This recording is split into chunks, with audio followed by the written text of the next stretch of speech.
like after being assaulted for the second time in less than a year, and then it all kind of like catching up to me just kind of hurt, and it felt like everything was falling apart in almost a literal sense, because I had so many things going on. Yeah, because when it happened, I didn't really think that that's what had happened. And then when it kind of clicked, it's like, I don't want to be alive knowing that this happened to me again.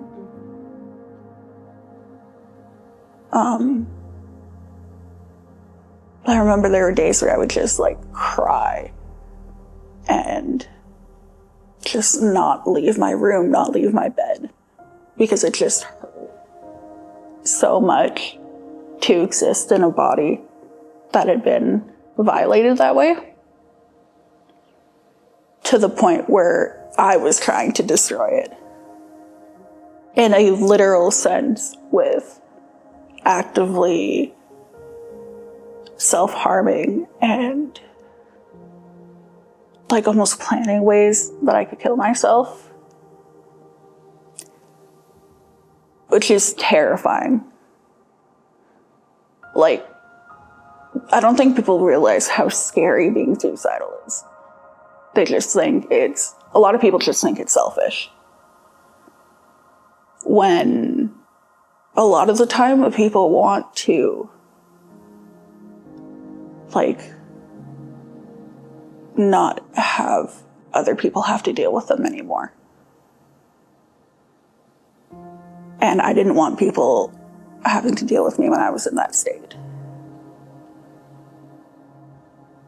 I guess in ways I was actively suicidal with the self-harm. Like being super careless and not caring how deep I went. Like there's a dozen times in a year that you drove me to the ER because I went too deep, and it was dangerous and it was scary. Yeah. Yeah, thanks for sharing that. That's really hard. We kept some stats in 2021, and our staff actually responded 73 different times to people who were suicidal, just in the year 2021.